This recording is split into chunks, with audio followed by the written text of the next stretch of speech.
Bismillahirrahmanirrahim. Assalamualaikum warahmatullahi wabarakatuh. Yang terhormat Bapak dosen pengampu hukum tata negara, Bapak Lutfi Fahrurizal. Pada kesempatan hari ini saya ingin membuat video review pertemuan 9 sampai 15. Pertemuan ke-9, sejarah konstitusi. Pada masa Yunani kuno, pengertian konstitusi masih bersifat material, dalam arti belum berbentuk seperti yang dapat dimengerti di zaman modern. Mengenai sejarah, konstitusi kita bisa melihatnya sejak masa Yunani kuno, meskipun pada masa ini tidak disebutkan secara eksplisit mengenai istilah konstitusi. Namun, sudah mulai muncul substansi pemikiran, substansi kesadaran, dan sebagainya mengenai konstitusi. Dan terdapat beberapa tokoh yang mendukung perkembangan konstitusi pada masa Yunani kuno, yaitu yang pertama Socrates pada masa 470 sampai 359 sebelum Masehi. Pada masa ini sudah mulai ada beberapa substansi pemikiran mengenai konstitusi. Yang kedua yaitu Plato pada tahun 429 sampai 347 sebelum Masehi. Pada masa ini, substansi pemikiran mengenai konstitusi sudah mulai dibukukan seperti Politeia atau The Republic, Politikos atau The Statesman, dan Nomoi atau The Law. Lalu yang ketiga, Aristoteles pada tahun 384 sampai 322 sebelum Masehi. Hasil pemikiran Plato mengenai konstitusi yang telah dikodifikasi dalam bentuk buku dipertegas kembali oleh muridnya yaitu Aristoteles. Ia menerbitkan buku yang berjudul Politics. Dalam buku tersebut membahas tentang hal yang pokok, yaitu politik. Tak hanya itu, ia pun membahas tentang hukum dasar negara atau konstitusi. Perkembangan konstitusi. Aliran pertama yaitu Anglo-Saxon atau Rule of Law, sistem hukum, yang dimulai di Inggris, kemudian menyebar di Amerika Serikat dan koloni sebelumnya. Aliran ini memperoleh sumber hukum dari putusan pengadilan, sehingga tidak ada dasar konstitusionalnya, melainkan berdasarkan adat atau putusan pengadilan. Sistem hukum Anglo-Saxon didasarkan pada hukum kasus. Yang kedua adalah aliran Eropa, kontinental. Aliran ini dimulai di daratan Eropa dan menyebar ke bekas jajahan. Sistem hukum Eropa kontinental biasa disebut sebagai civil law atau hukum Romawi. Prinsip utama dari hukum Eropa kontinental yaitu hukum bersifat mengikat karena merupakan bentuk peraturan yang terkodifikasi secara sistematis. Kepastian hukum adalah tujuan hukum dan dapat tercapai apabila seluruh perilaku manusia dalam kehidupan bermasyarakat diatur dengan peraturan tertulis seperti hukum. Contoh negara yang mengikuti tren ini adalah Perancis, Jerman, Belanda, dan Indonesia. Kedudukan konstitusi. Sejak lahir konstitusi pada masa Yunani kuno hingga sekarang ada 3 poin, yaitu yang dikehendaki oleh masyarakat. Yang pertama, konstitusi berperan sebagai pembatas kekuatan. Yang kedua, konstitusi berperan sebagai pengatur kekuasaan. Yang terakhir, konstitusi berperan sebagai penyamaan. Ada contoh-contoh dokumentari konstitusi. Yang pertama, Piagam Madinah pada 622 Masehi. Itu selanjutnya konstitusi Amerika Serikat pada tahun 1787 Masehi. Konstitusi Perancis 1791 Masehi, dan sebagainya. Pertemuan ke-10, terbentuknya konstitusi. Latar belakang konstitusi adalah salah satu norma hukum di bawah dasar negara. Dalam arti yang luas, konstitusi adalah hukum tata negara, yaitu holistik aturan dan ketentuan hukum yang menggambarkan sistem ketatanegaraan suatu negara. Dalam arti tengah, konstitusi ialah hukum dasar, yakni holistik aturan dasar, baik yang tertulis maupun yang tidak tertulis. Dalam arti sempit, konstitusi adalah undang-undang dasar, yaitu satu atau beberapa dokumen yang memuat aturan-aturan yang bersifat pokok. Dengan demikian, Konstitusi bersumber dari dasar negara. Isi norma tersebut bertujuan mencapai cita-cita yang terkandung dalam dasar negara. Konstitusi secara umum dibentuk dengan 3 cara, yaitu given atau pemberian, dibentuk atas dasar pemberian dari seorang penguasa. Negara yang memiliki karakter ini ialah Jepang, yang disebut oktroi. Negara ini juga sangat membutuhkan aturan dasar yang mengatur mereka sebagai warga negara dan pemimpin sebuah negara. On purpose, yang sengaja dibuat oleh masyarakat negara dan petinggi-petinggi negara dengan kesadaran mereka masing-masing. Contoh negara ialah negara Amerika Serikat. Konstitusi Amerika Serikat disebut oleh Majelis Konstitusi di kota Philadelphia pada 1 Maret tahun 1781 dan disahkan pada 17 September 1787. Yang ketiga, revolution atau perlawanan. Dibuat secara revolusi dan hasil revolusi yang menetapkan konstitusi. Dapat terjadi apabila revolusi di masyarakat tertindas kepada penguasa yang diktator di suatu wilayah. Contohnya ialah negara Perancis pada tahun 1971, negara Uni Soviet 1917, dan negara Spanyol 1932. States Fundamental Norm. Hans Nawiaski berpendapat bahwa Stance Fundamental Norm merupakan sebuah landasan umum dari suatu tatanan hukum undang-undang dasar. Berdasarkan teori von Steuvenbau der Rechtsordnung, terdapat 4 poin dari teori tersebut, yaitu norma fundamental negara, aturan dasar negara, undang-undang formal, dan peraturan pelaksana dan peraturan otonom. Lalu terdapat yang mempengaruhi konstitusi asal undang-undang dasar, diantaranya ideologi, merupakan keseluruhan pandangan, cita-cita, nilai, dan keyakinan yang ingin diwujudkan dalam kenyataan hidup yang sebenarnya. Lalu norma merupakan petunjuk tingkah laku yang harus dilakukan dan tidak boleh dilakukan dalam hidup sehari-hari. Berdasarkan suatu alasan yang disertai sanksi-sanksi adalah ancaman atau akibat yang akan diterima apabila norma tidak dijalankan. Pertemuan ke-11. Konstitusi, konstitusionalisme, dan negara. Secara pengertian, konstitusi merupakan sebuah kumpulan peraturan dasar sebuah negara yang mengatur tentang hubungan antara seorang pemimpin dengan warga negaranya, warga negara dengan warga negara, dan juga mengatur tentang garis besar haluan organisasi sebuah negara. 2. Konstitusionalisme merupakan sebuah negara yang menganut paham konstitusi dalam penyelenggaraan kehidupan berbangsa dan bernegara.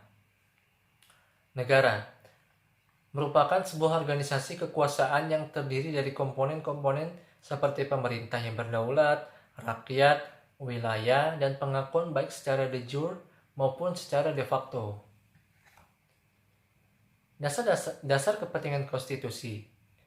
Yang pertama, dasar dari berdirinya suatu negara beserta tujuan dari negara tersebut didirikan. Yang kedua, acuan baku bagi penyelenggara kekuasaan negara. 3. Konstitusi memuat hak warga negara. Pengertian konstitusionalisme. Menurut Ramlan Surbakti, konstitusionalisme merupakan pengendalian atas kekuasaan suatu negara.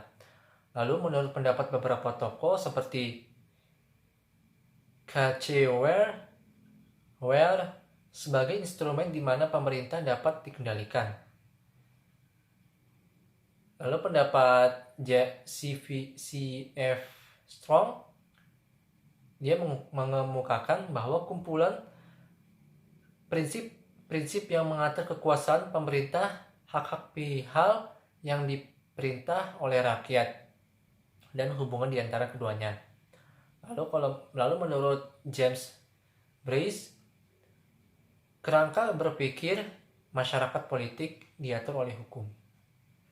Pertemuan ke-12, yaitu Konstitusi Madinah dan Ketatanegaraan Modern. Secara pengertian, menurut para ahli, Anton Nothing mengemukakan pengertian yaitu Piagam Madinah adalah agreement. Lalu R.A. Nicholson, Piagam Madinah adalah charter. Lalu menurut Ahmad Sukarja, Piagam Madinah adalah syahifat, semakna dengan charter dan piagam. Lalu menurut Ahmad Syafi'i, Piagam Madinah adalah Alkitab atau buku, al-syahifah atau bundelan kertas. Secara muatan, Piagam Madinah ada 3, itu kesepakatan. Dikarenakan tingginya tingkat heterogenitas di antara masyarakat Madinah pada saat itu, maka tercapailah sebuah kesepakatan yang mengatur antara hak dan kewajiban masing-masing. Lalu yang kedua, persamaan. Poin ini membahas mengenai persamaan hak dan kewajiban seluruh penduduk Madinah, baik muslim, non-muslim, ataupun yang lainnya. Yang ketiga, keadilan. Poin ini membahas mengenai hak memperoleh perlakuan adil bagi seluruh masyarakat dari negara dan pemerintah. Apakah Madinah adalah konstitusi?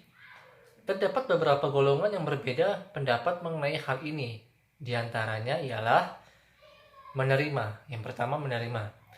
Golongan ini berpendapat bahwasannya Piagam Madinah ini telah memenuhi unsur sebagai aturan dasar atau konstitusi. Yang kedua, menolak. Golongan ini berpendapat bahwasannya Piagam Madinah ini tidak mengatur mengenai pembagian kekuasaan. Maka kesimpulannya, sarjana barat terlalu alergi dengan hal tersebut dikarenakan dapat mencoreng nama baik negara barat sebagai kiblat peradaban. Pertemuan ke-13, yaitu faktor-faktor daya ikat konstitusi. Daya ikat konstitusi terdapat 3 hal diantaranya. Yang pertama, hukum. Menurut Kacewell, menurutnya positivisme hukum atau konstitusi itu mengikat, karena ia ditetapkan oleh badan yang berwenang membentuk hukum. Kemudian konstitusi itu dibuat untuk dan atas nama rakyat. Hukum ini memiliki peranan yang penting, yang menjadi penentu daya tingkat dari sebuah konstitusi. Karena hukum sendiri adalah aturan yang memaksa dan dibuat oleh pihak yang berwenang. Kemudian hukum ini memiliki sanksi. Yang kedua, politik. Kekuasaan tanpa hukum adalah zolim. Hukum tanpa kekuasaan akan lumpuh. Salah satu penentu dari sebuah konstitusi, karena politik ini adalah sebuah aktivitas kenegaraan atau kekuasaan yang berperan sebagai menentukan dan menerbitkan hukum. Lalu yang ketiga, moral. Paul Scholten, menurutnya keputusan moral adalah otonom atau theonom. Yang dimaksud dengan theonom adalah hukum abadi, yaitu kehendak ilahi yang mengarah segala ciptaannya ke arah tujuan mereka. Sebagai landasan yang terdalam dari hukum dan peraturan, di dalam moral juga dikenal dengan adanya sanksi. Tetapi sanksi ini bukan bersifat lahiriah, melainkan bersifat batiniah, seperti rasa malu dan penyesalan. Pertemuan ke-14, yaitu sejarah ketatanegaraan Indonesia pra dan pasca kemerdekaan. Pra kemerdekaan, pada masa penjajahan Belanda, Indonesia ini dianggap sebagai Hindia Belanda atau bagian kerajaan Belanda. Pada saat itu Indonesia belum diakui sebagai negara yang berdaulat. Peraturan perundang-undangan pada saat penjajahan Belanda disebut sebagai Undang-Undang Kerajaan Belanda. Peraturan ini sentralistik atau mengacu kepada peraturan Belanda dan Indische Staatsregeling. Peraturan perundang-undangan pada masa berlakunya IS yang di dalamnya sebagai berikut. Yang pertama, WET, peraturan yang dibentuk oleh Badan Pembentuk UU Negeri Belanda, yaitu Mahkota dan Parlemen. Yang kedua, AMVB, peraturan yang dibuat oleh mahkota sendiri. Ordonanti, peraturan yang dibentuk oleh gubernur jenderal bersama Volksrat. RV, peraturan yang dibentuk oleh gubernur jenderal. Sistem ketatanegaraan Hindia Belanda ada 3, yaitu kekuasaan eksekutif, yaitu dilakukan oleh gubernur jenderal dengan kewenangan sangat luas dan dibantu oleh badan penasehat. Yang kedua, kekuasaan kehakiman, terletak pada mahkamah kehakiman. Yang ketiga, pengawas keuangan yang dilakukan oleh Allgemeine Rekenkammer. Masa penjajahan Jepang. Dalam sejarah Perang Asia Timur, dapat digambarkan bahwa posisi Jepang di Indonesia adalah sebagai kekuatan kolonial. Dengan kata lain, Jepang tidak diperbolehkan mengubah konstitusi atau struktur hukum yang berlaku di Hindia Belanda. Hal ini dikarenakan wilayah pendudukan Jepang merupakan wilayah konflik yang menjadi medan pertempuran antara pasukan Jepang dan Belanda. Jepang hanya melanjutkan kekuasaan Belanda atas Hindia Belanda. Meskipun kekuasaan tertinggi tidak lagi berada di tangan pemerintah Belanda, namun digantikan oleh kekuatan militer Jepang. Sistem pasca kemerdekaan. Yang pertama, Undang-Undang Dasar 1945, RIS 1949, UUDS 1950, Orde Lama 1959 sampai 1965, Orde Baru 1966 sampai 1995. Era Reformasi. Sistem pemerintahan negara Indonesia berdasarkan UUD 1945 setelah dilakukannya amandemen 1999 sampai 2022 terdapat sebagai berikut. Yang pertama, bentuk negara kesatuan dengan prinsip otonomi yang luas. Bentuk pemerintahan adalah republik. MPR bukan lembaga tertinggi. Presiden adalah kepala negara sekaligus kepala pemerintahan. Kabinet atau menteri diangkat oleh presiden dan bertanggung jawab kepada presiden. Kekuasaan legislatif lebih dominan. Presiden dan wakil presiden dipilih oleh rakyat. Dan terakhir, presiden tidak dapat membubarkan DPR. Perubahan UUD 1945. Perubahan pertama yaitu disahkan melalui sidang umum MPR RI tahun 19 Oktober 1999. Yang kedua, perubahan kedua disahkan melalui sidang tahunan MPR RI tanggal 18 Agustus tahun 2000. Lalu perubahan ketiga disahkan pada 9 November 2001. Yang terakhir, perubahan keempat disahkan pada 10 Agustus 2002 melalui sidang tahunan MPR RI. Hukum kewarganegaraan. Secara pengertian ada 2, yaitu warga negara Indonesia dan diaspora. Warga negara Indonesia, yakni orang-orang bangsa Indonesia asli dan orang-orang bangsa lain yang disahkan dengan undang-undang sebagai warga negara. Lalu yang kedua, diaspora adalah masyarakat Indonesia di luar negeri, yakni emigran dan keturunannya yang tinggal di luar negeri yang bukan tempat kelahirannya, dan bukan negara nenek moyang, baik secara permanen maupun sementara, tapi masih mempertahankan hubungan erat dengan negara asalnya.